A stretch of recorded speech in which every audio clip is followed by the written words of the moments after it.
True Color was published in 2007 by Powerhouse Books, New York, and is a collection of photographs taken by Mark Cohen in the 1970s around his home in Wilkes-Barre, an ex-mining town in Pennsylvania. It's an extraordinary book. The immediacy of Cohen's work is startling and at times shockingly intimate. I mean, he comes in close, really close, uncomfortably close, raw, gritty. And when I watched a short documentary film on his working methods, it's like watching a ballet dancer, a well-tuned athlete moving in and out of the people and places he walks. He's no voyeur in the way that others have mimicked his style. He is the street. He's lived and worked there all his life. It's as if he feels he owns the spaces he walks, and that's what marks his work out way above all the other recent pretenders who merely drop in and out with their calling card styles. Cohen doesn't have any style.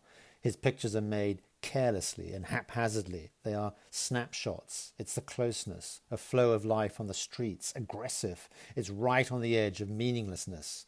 But that's what makes it so fascinating. I'm sort of like a surrealist action photographer. And all the while, the colour belongs undeniably to the 1970s.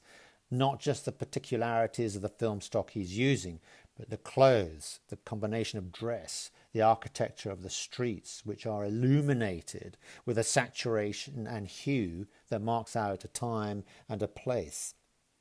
The only way I could navigate the streets of Wilkes-Barre would be through Cohen's vision. Not that he sets out to create a social document of the town, but because he's made the town his. His approach is anarchic, hectic, and then out of the blue he'll pick up some detail that is so quiet and nuanced it takes you off balance. The photograph, Girl and Man at Road 1975, is a case in point. The man with his tartan-patterned over-ironed trousers and the small girl with her delicate legs, white socks pulled up, wearing brogue-styled golfing shoes that look far too big for her and perhaps belong to her father. The cropping, as with a lot of Cohen's photographs, is tight, and there is little indication in this particular photograph of what's actually going on, apart from they appear to be waiting to cross the road. And then he changes gear. Woman with Red Lips Smoking 1975, where the viewer is so close that you feel in danger of being drawn down into her lungs with the next intake of breath, or the lady offering us a look at her painted nails in Woman's Fingers on Blue Car Door 1975. Then the rush is on again.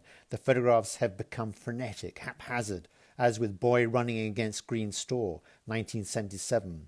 With the blast of colour and blur of action seemingly careering out of control from one edge of the picture frame to the next. The whole effect is hallucinatory. Stripped of any sentiment, Cohen is part of the underlying mood of the town, and he doesn't hang back from portraying this feel with his own unique outlook.